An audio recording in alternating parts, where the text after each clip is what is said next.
Assalamualaikum warahmatullahi wabarakatuh. Puji syukur atas kehadiran Allah Subhanahu wa Ta'ala di dalam ruangan ini, karena berkat dan nikmatnya kita dapat berkumpul di dalam ruangan ini. Yang terhormat selaku dosen saya, Bu Ambar, dan saya yang saya hormati Bapak-bapak dan Ibu-ibu yang sudah berkumpul di dalam ruangan ini dengan keadaan sehat walafiat. Perkenalkan, nama saya Aldi Saputra, mahasiswa semester 5 Fakultas Kehutanan Universitas Lancang Kuning. Berdirinya saya di sini, saya diberikan tugas oleh Bu Ambar melakukan penyuluhan tentang mewujudkan hutan lestari dan lingkungan masyarakat yang asri di sekitaran lingkungan Bapak dan Ibu. Ya, kita tahu hutan merupakan karunia dan amanah Tuhan Yang Maha Esa yang dianugerahkan kepada bangsa Indonesia ini, dan merupakan suatu kekayaan yang dikuasai oleh negara Indonesia.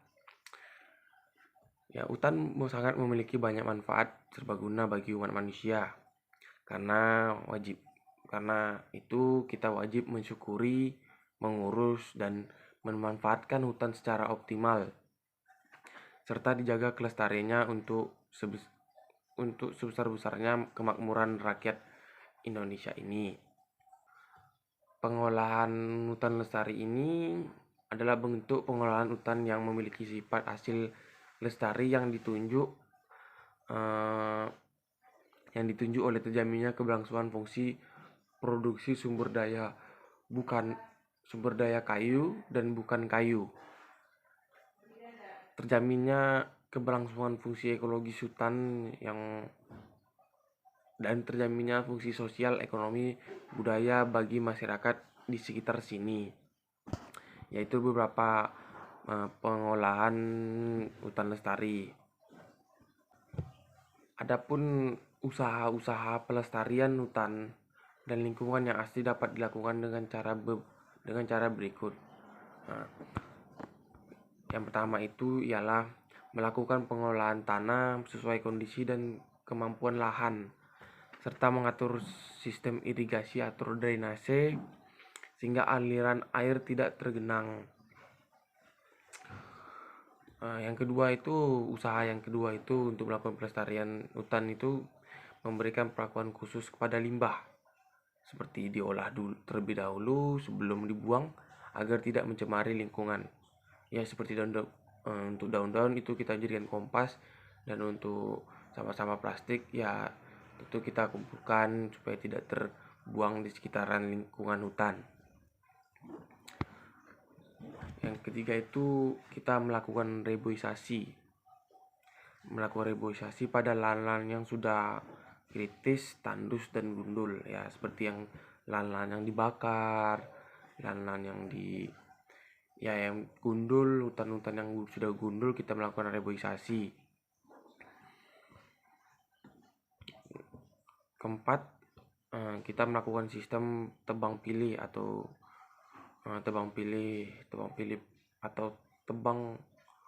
tebang tanam agar kelestarian hutan tetap dijaga. Keempat itu kita melakukannya menciptakan dan menggunakan barang-barang hasil industri yang ramah lingkungan, ya, yang tidak menggunakan banyak plastik, kantong plastik atau apa gitu. Yang kelima itu kita melakukan pengawasan dan evaluasi perilaku pada pemegang hak pengusaha hutan (HPH) agar tidak mengeksploitasi hutan secara besar-besaran. Pengelolaan dalam hutan dan lingkungan yang sudah tertera di Perundang-undangan Pelestarian Hutan, yaitu pasal 22, pasal 39, dan pasal 66, pasal 80, dan pasal 80.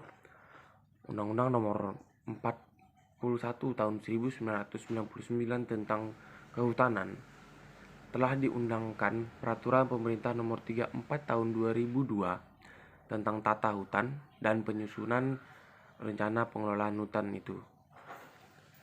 pemanfaatan hutan dan penggunaan kawasan hutan. Usaha pelestarian lingkungan hidup yang merupakan tanggung jawab kita bersama.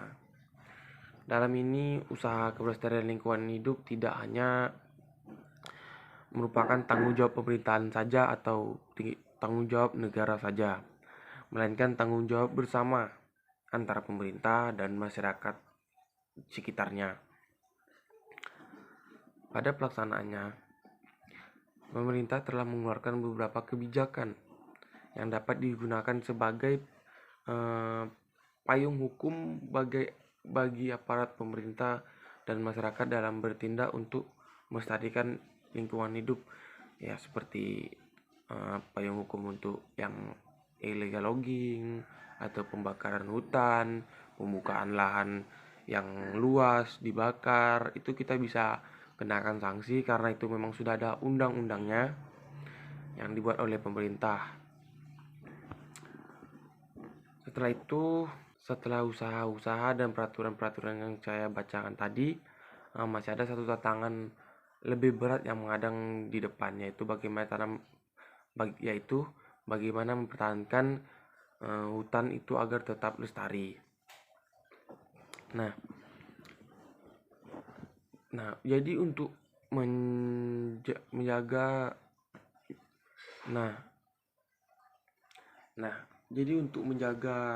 kelestarian hutan itu adalah Indonesia harus terus bekerja memberantas pembakaran liar,